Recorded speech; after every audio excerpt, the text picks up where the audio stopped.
tonight a visit to Wonderland in ASMR whisper form.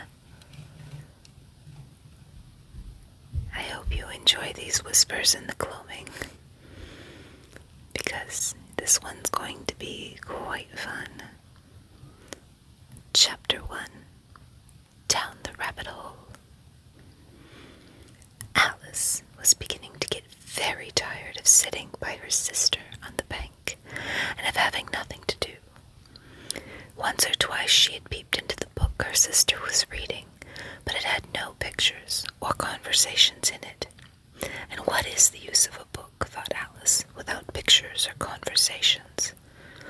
So she was considering in her own mind as well she could, for the hot day made her feel sleepy and stupid, whether the pleasure of making a daisy chain would be worth the trouble of getting up and picking the daisies, when suddenly a white rabbit with pink eyes ran close by her. There was nothing so very remarkable in that, nor did Alice think it so very much out of the way to hear the rabbit say to itself, oh dear, I shall be late." When she thought it over afterwards, it occurred to her that she ought to have wondered at this. But when the rabbit actually took a watch out of its waistcoat pocket and looked at it, and then hurried on, Alice started to her feet, for it flashed across her mind that she had never before seen a rabbit with a waistcoat pocket or a watch to take out of it. And burning with curiosity, she ran across the field after it, and fortunately was just in time to see it pop down a large rabbit hole under the hedge. In another moment, down went Alice after it, never once considering how in the world she was going to get out again. The rabbit hole went straight on like a tunnel for some way, and then dipped suddenly down, so suddenly that Alice had not a moment to think about stopping herself before she found herself falling down a very deep well.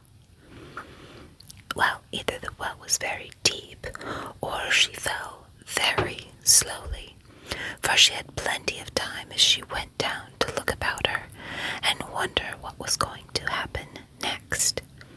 First, she tried to look down and make out what she was coming to, but it was too dark to see anything. Then she looked at the sides of the well and noticed that they were filled with cupboards and bookshelves. Here and there she saw maps and pictures hung upon pegs. She took down a jar from one of the shelves as she passed. It was labeled orange marmalade, but to her great disappointment it was empty. She did not like to drop the jar for fear of killing somebody underneath, so she managed to put it into one of the cupboards as she fell past it. Well, thought Alice to herself, after such a fall as this, I shall think nothing of tumbling downstairs. How brave! They'll think me at home. Why, I wouldn't say anything about it, even if I fell off the top of the house, which was very likely true. Down, down, down. Would the fall never come to an end? I wonder how many miles I've fallen by this time, she said aloud. I must be getting somewhere near the center of the earth. Let me see. That would be 4,000 miles down, I think. For you see, Alice had learnt several things of this sort in her lessons in her schoolroom, and though this was not a very good opportunity for showing off her knowledge, as there was no one to listen to her, still it was good practice to say it over. Yes, that is the right distance, but then I wonder what latitude or longitude I've gotten to. Alice had no idea what latitude was, or longitude either, but thought they were very nice grand words to say. Presently she began again. I wonder if I shall fall right through the earth. How funny it'll seem to come out among the people that walk with their heads downward. think. She was rather glad there was no one listening this time, as it didn't sound at all like the right word. But I shall have to ask them what the name of this country is, you know. Please, ma'am, is this New Zealand or Australia? She tried to curtsy as she spoke. Fancy curtsying as you're falling through the air. Do you think you could manage it? And what an ignorant little girl shall think me for asking. No, it'll never do to ask. Perhaps I shall see it written up somewhere. Down, down, down. There was nothing else to do, so Alice soon began talking again. Dinah will miss me very much tonight, I should think. Dinah was the cat. I hope they'll remember her saucer of milk at tea time. Dinah, my dear, I wish you were down here with me. There are no mice in the air, I'm afraid, but you might catch a bat. And that's very close to a mouse, you know, but do cats eat bats, I wonder? And here Alice began to get rather sleepy, and went on saying to herself in a dreamy sort of way, do cats eat bats? Do cats eat bats? And sometimes, do bats eat cats? For you see, as she couldn't answer either question, it didn't matter which way she put it. She felt that she was dozing off, and had just began to dream that she was walking hand in hand with Dinah, and saying to her very earnestly, Now, Dinah, tell me the truth. Did you ever eat a bat? When suddenly, thump, thump, down she came upon a heap of sticks and dry leaves, and the fall was over. Alice was not a bit hurt, and she jumped to her feet in a moment. She looked up, but it was all dark overhead. Before her was another long passage, and the white rabbit was still in sight, hurrying down it. There was not a moment to be lost. Away went Alice like the wind, and was just in time to hear it say, as it turned a corner, Oh, my ears and whiskers, how late it's getting! She was close behind it when she turned the corner, but the rabbit was no longer to be seen. She found herself in a low, long hall, which was lit up by a row of lamps hanging from the roof. There were doors all around the hall, but they were all locked, and when Alice had been all the way down one side and up the other, trying every door, she walked sadly down the middle, wondering how she was ever to get out again. Suddenly she came upon a little three-legged table, all made of solid glass. There was nothing on it except a tiny golden key, and Alice's first thought was that it might belong to one of the doors in the hall.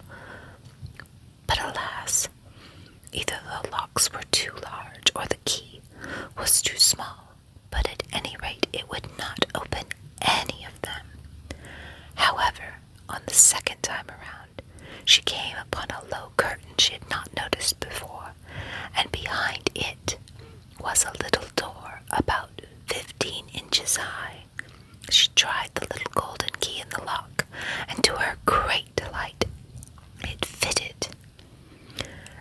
Alice opened the door and found that it led into a small passage, not much larger than a rat hole. She knelt down and looked along the passage into the loveliest garden you ever saw. How she longed to get out of that dark hall and wander among those beds of bright flowers and those cool fountains. But she could not even get her head through the doorway, and even if my head would go through, thought poor Alice, it would be of very little use without my shoulders. Oh, how I wish I could shut up like a telescope. I think I could, if I only knew how to begin. For, you see, so many out-of-the-way things had happened lately that Alice had begun to think that very few things were indeed impossible. There seemed to be no use in waiting by the little door, so she went back to the table, half hoping she might find find another key on it, or at any rate a book of rules for shutting people up like telescopes. This time she found a little bottle on it, which certainly was not here before, said Alice, and round the neck of the bottle was a paper label with the words, "Drink me," printed beautifully on it with large letters. It was all very well to say "drink me," but the wise little Alice was not going to do that in a hurry.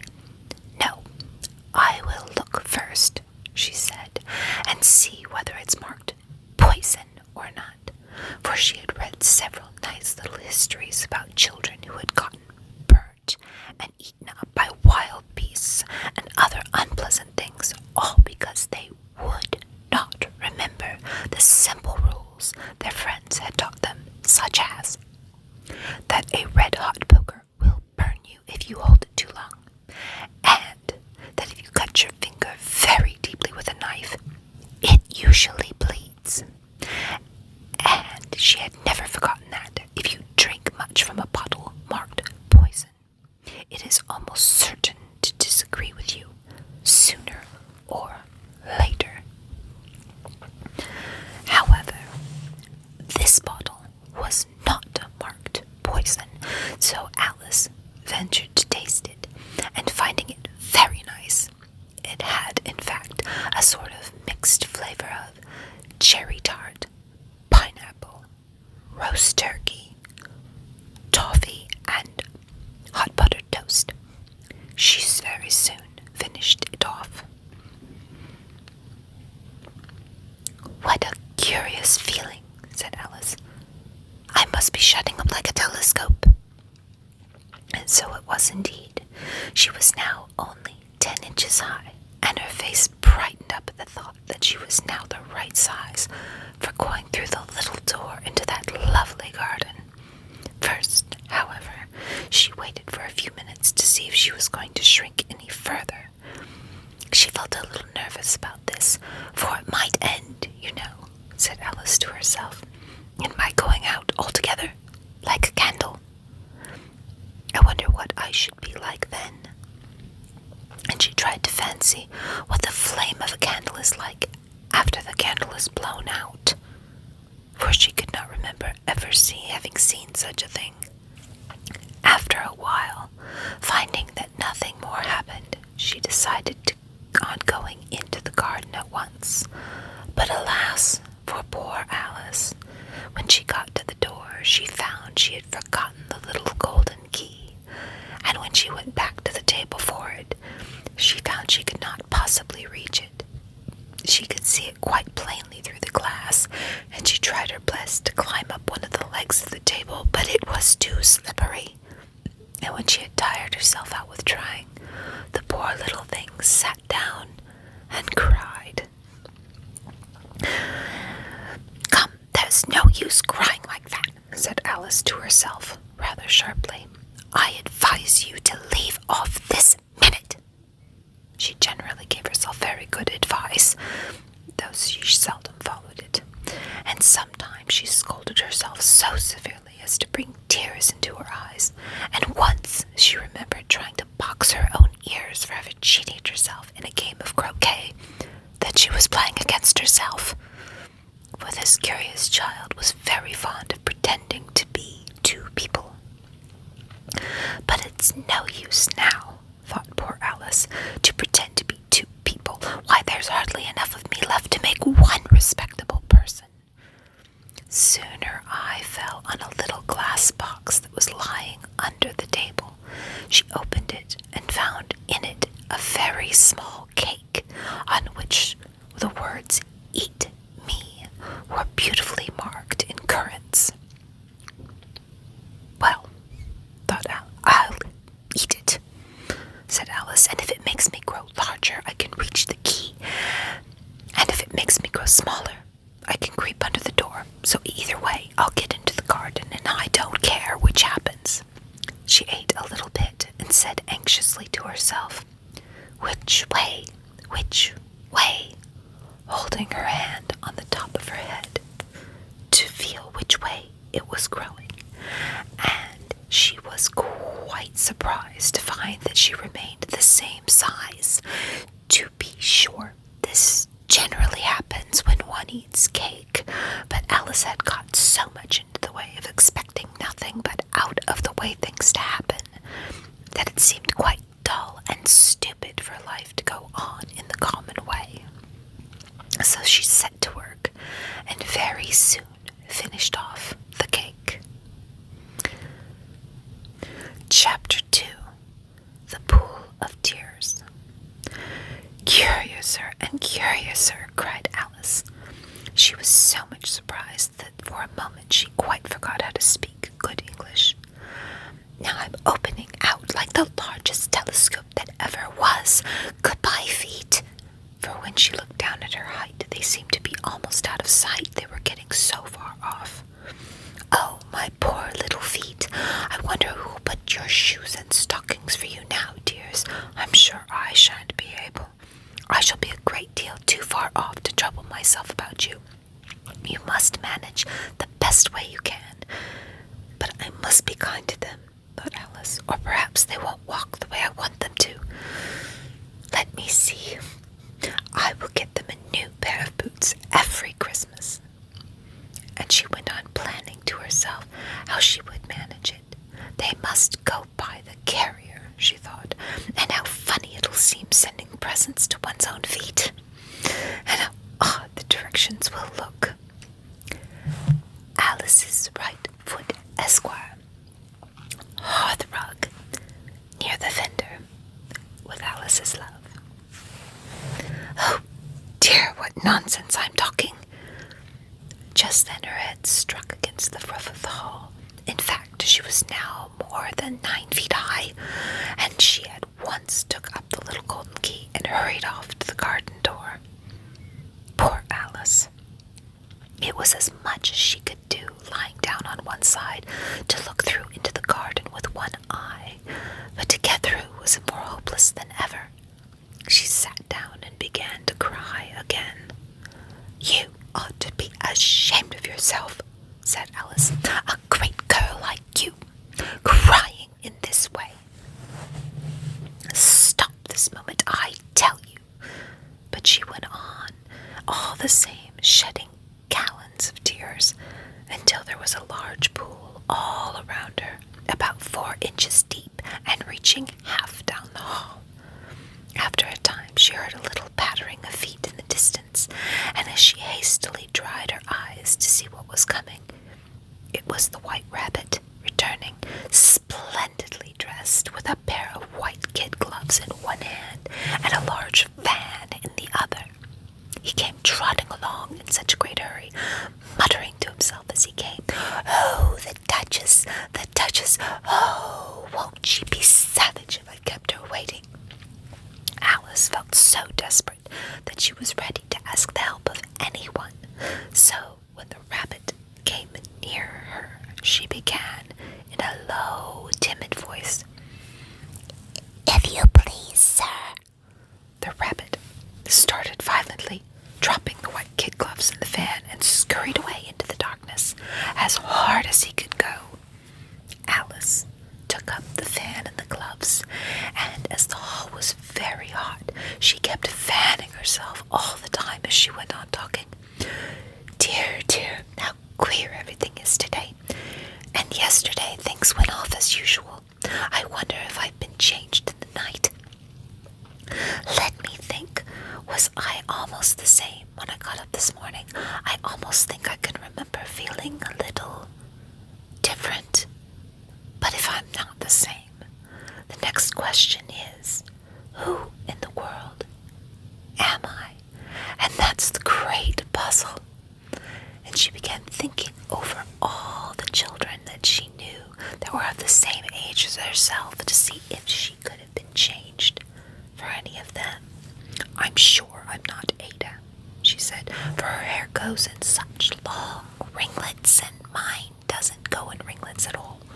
And I'm sure I can't be Mabel, for I know all sorts of things, and she knows a very little. Besides, she's she and I'm I, and oh dear, how puzzling this all is.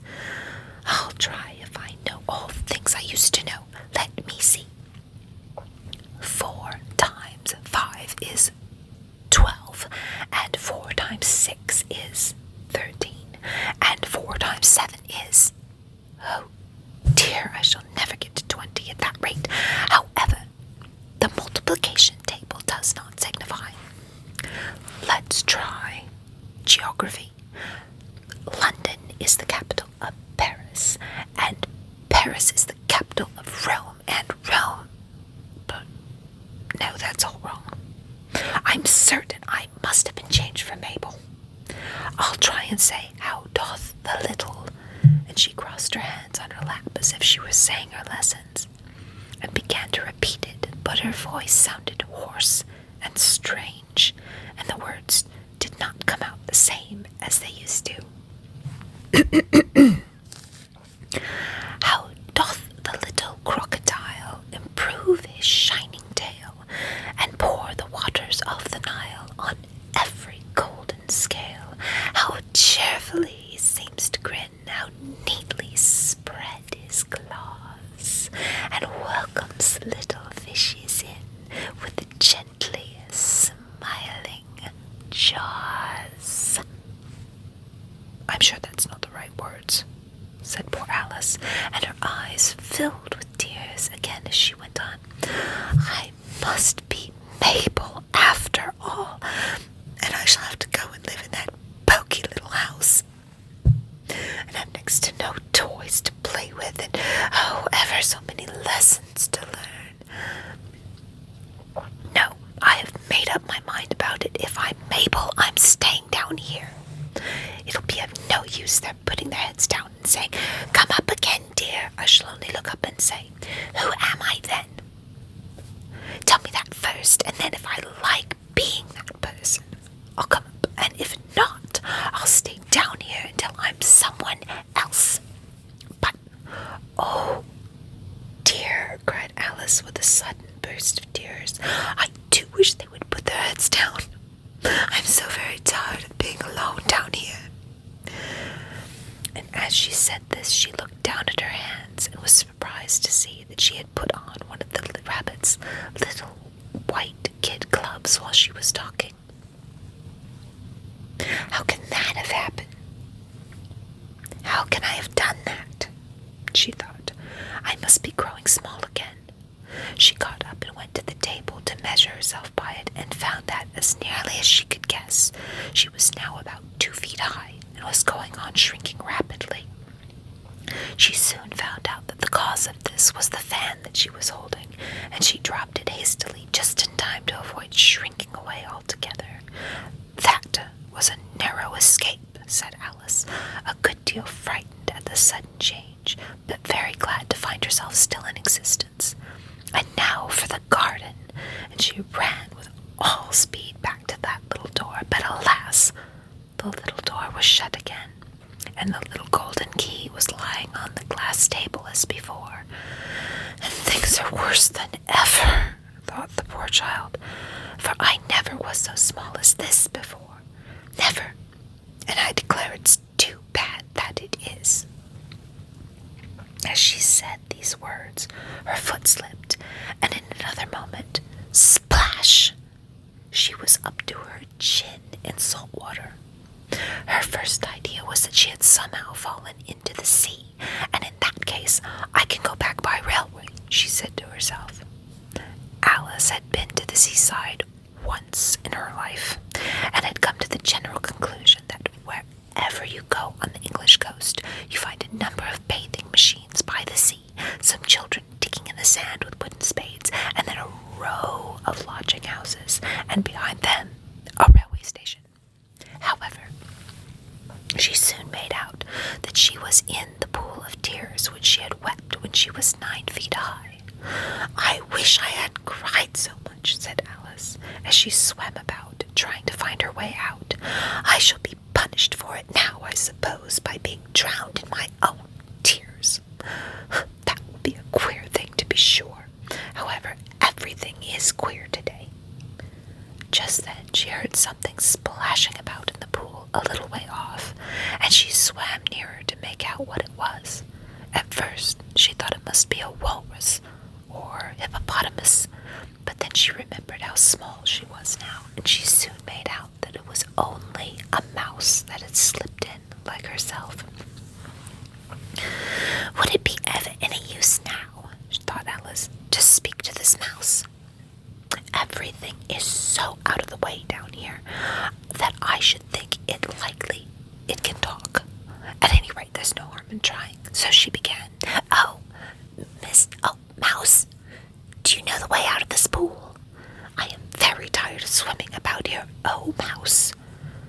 Alice thought this might be the right way of speaking to a mouse. She had never done such a thing before, but she remembered having seen in her brother's Latin grammar a mouse, of a mouse, to a mouse, oh mouse. The mouse looked at her rather inquisitively and seemed to her to wink with one of its little eyes. But it said nothing. Perhaps it doesn't understand English, thought Alice.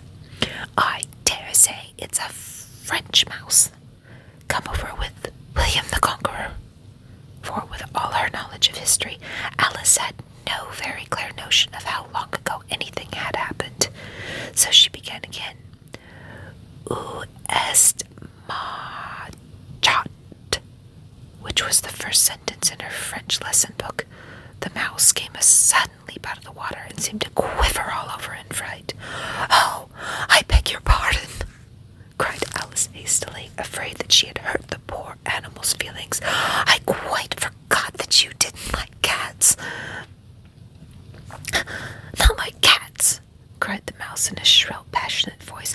Would you like cats if you were me? Well, perhaps not, said Alice in a soothing tone. Don't be angry about it. And yet I wish I could show you our cat Dinah. I think you'd take a fancy to cats if you could only see her. She's such a dear, quiet thing, Alice went on, half to herself as she swam lazily about in the pool. And she sits purring so nicely by the fire, licking her paws and washing her face.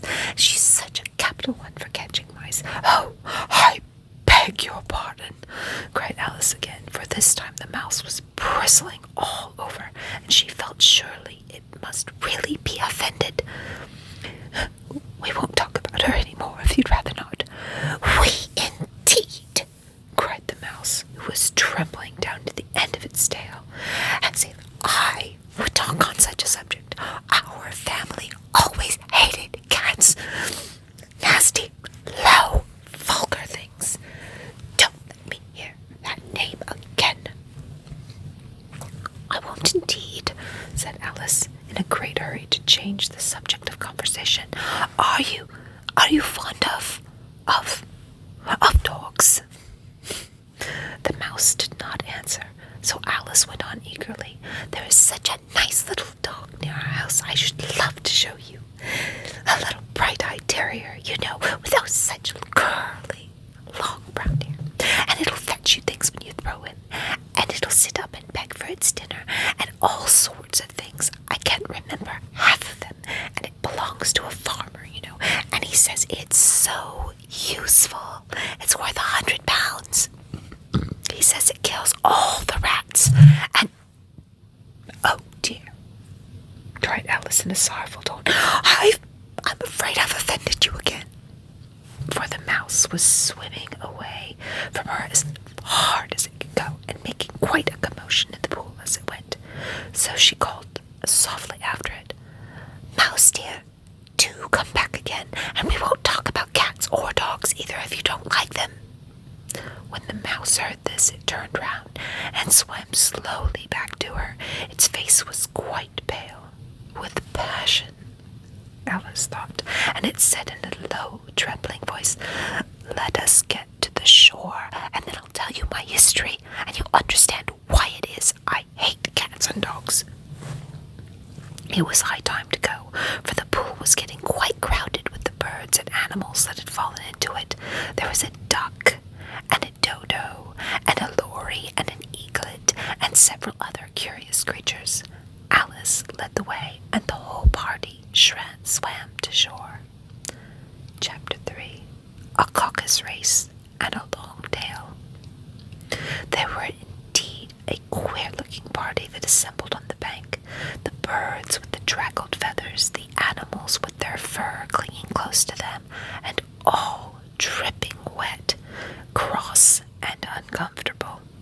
The first question, of course, was how to get dry again, for they had quite a consultation about this, and after a few minutes it seemed quite natural to Alice to find herself talking familiarly with them, as she had known them all her life. Indeed, she had quite a long argument with the Lorry, who at last turned sulky and would only say, "I am older than you, and you must know better." And this Alice would not allow without knowing how old it was, and as the Lorry positively refused to tell its age, there was no more to be said. At last the mouse, who seemed to be a person of authority among them, called out, "Sit down, all of you, and listen to me. I'll soon make you dry enough." They all sat down at once, in a large ring, with the mouse in the middle. Alice kept her eyes anxiously fixed on it, for she felt sure she would soon catch a bad cold if she did not get dry very soon. "Ahem!" said the mouse with an important air. "Are you all ready? This is the driest thing I know. Silence, all around, if you please. William the Conqueror, whose cause was favored by the Pope, was soon submitted to by the English, who wanted leaders, and had been of late much accustomed to usurpation and conquest. Edwin and Morcar, the Earls of Mercia and Northumbria." "Ugh!" said the Lorry with a shiver. "I beg your pardon," said the mouse, frowning, but very politely. "Did you speak?" "Not I," said the Lorry hastily. "I thought you did," said the mouse. "I proceed. Edwin and Morcar, the Earls of Mercia and Northumbria, declared for him, and even Stigand, the patriotic Archbishop of Canterbury, found it advisable." "Found what?" said the duck. "Found it," the mouse replied rather crossly. "Of course you know what it means." "I know what it means well enough. When I find a thing," said the duck, "it is generally a frog or a worm. The question is, what did the Archbishop find?" The mouse did not notice this question, but hurriedly went on. "Found it advisable to go with Edgar Atheling to meet William and offer him the crown. William's conduct at first was moderate, but at the insolence of his Normans. How are you getting on now, my dear?" he continued, turning to Alice as he spoke. "As wet as ever," said Alice, in a melancholy tone. "It doesn't seem to dry me at all." "In that case," said the Dodo solemnly, rising to its feet, "I move that the meeting adjourn for the immediate adoption of more energetic remedies." "Speak English," said the Eaglet. "I don't know the meaning of half of those long words, and what's more, I don't believe you do either." And the Eaglet bent down its head to hide a smile. Some of the other birds tittered audibly. "What I was going to say," said the Dodo in an offended tone, "was that the best thing to get us dry would be a Caucus race." "What is a Caucus race?" said Alice. Not that she wanted much to know, but the Dodo had paused as if it thought that somebody ought to speak, and no one else seemed to be inclined to say anything. "Why," said the Dodo, "the best way to explain it is to do it. And as you might like to try the thing yourself some winter day, I will tell you how the Dodo managed it. First, it marked out a race course in a sort of a circle. The exact shape doesn't matter," he said. "And then all the party were placed along the course. Here and there was no 1, 2, 3 and away, but they began running when they liked, and they left off when they liked, so that it was not easy to know when the race was over. However, when they had been running half an hour or so and were quite dry again, the Dodo is over, and they all crowded round it, panting and asking, "But who has won?" This question the Dodo could not answer without a great deal of thought, and it sat for a long time with one finger pressed upon its forehead, the position in which you usually see Shakespeare in the pictures of him. While the rest waited in silence, and at last the Dodo said, "Everybody has won, and all must have prizes." "But who is to give the prizes?" quite a chorus of voices asked. "Why, she, of course," said the Dodo, pointing to Alice with one finger, and the whole party at once crowded around her, calling out in a confused way, "Prizes, prizes!" Alice had no idea what to do, and in despair she pulled her hand in her pocket and pulled out a box of Confits.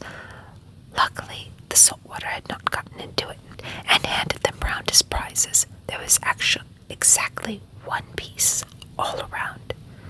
"But she must have a prize herself, you know," said the Mouse. "Of course," the Dodo replied very gravely. "What else have you got in your pocket?" he went on, turning to Alice. "Only a thimble." "Hand it over here," said the Dodo. Then they all crowded round her once more, while the Dodo solemnly presented the thimble, saying, "We beg your acceptance of this elegant thimble." And when it had finished this short speech, they all cheered.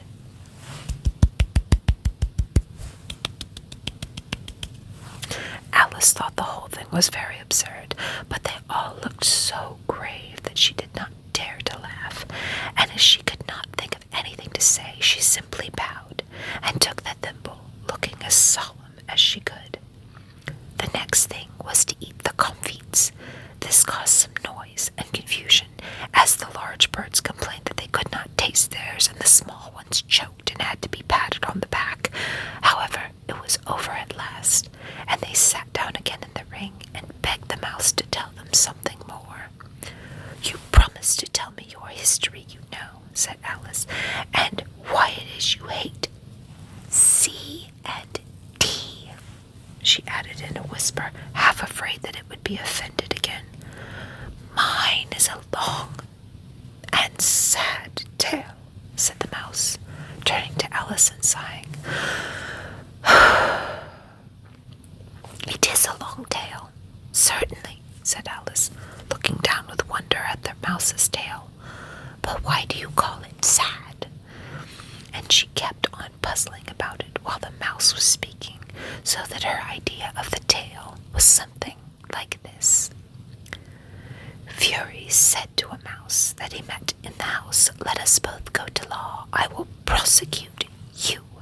Come, I'll take no denial. We must have a trial, for really this morning I've nothing to do," said the Mouse to the cur. "Such a trial, dear sir, with no jury or judge, would be wasting our breath." "I'll be judge, I'll be jury," said cunning old Fury. "I'll try the whole cause and condemn you to death." "You are not attending," said the Mouse to Alice severely. "What are you thinking of?" I beg your pardon," said Alice very humbly. "You had to go to the fifth bend, I think." "I had not," cried the Mouse, sharply and very angrily. "Not," said Alice, always ready to make herself useful and looking anxiously about her. "Oh, do let me help you undo it." "I shall do nothing of the sort," said the Mouse, getting up and walking away. "You insult me by talking such nonsense." I didn't mean it," pleaded poor Alice, "but you're so easily offended, you know." The Mouse only growled in reply. "Please come back and finish your story." Alice called after it, and the others all joined in the chorus. "Yes, please do." But the Mouse only shook its head impatiently and walked a little quicker. "What a pity it wouldn't stay," sighed the Lory, as soon as it was quite out of sight, and an old crab took the opportunity of saying to her daughter, "Ah, my dear, let this be a lesson to you never to lose your temper." "Hold your tongue, Ma," said the young crab, a little snappishly. "You're enough to try the patience of an oyster." "I wish I had Aunt Dinah here, I know I do," said Alice aloud, addressing no one in particular. "She'd soon fetch it back."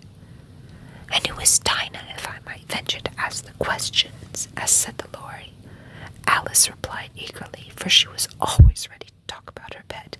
"Dinah's our cat, and she's such a capital one for catching mice, you can't think. And oh, I wish you could see her after the birds. Well, she'll eat a little bird as soon as look at it." This speech caused a remarkable sensation among the party. Some of the birds hurried off at once. One old magpie began wrapping itself up very carefully, remarking, "I really must be getting home. The night air doesn't suit my throat." And a canary called out in a trembling voice to its children, "Come away, dears. It's high time you were all in bed." On various pretexts they all moved off, and Alice was soon left alone. "I wish I hadn't mentioned Dinah," she said to herself in a melancholy tone. "Nobody seems to like her down here, and I'm sure she's the best cat in the world. Oh, my dear Dinah, I wonder if I shall ever see you any more." And here poor Alice began to cry again, for she felt very lonely and low-spirited. In a little while, however,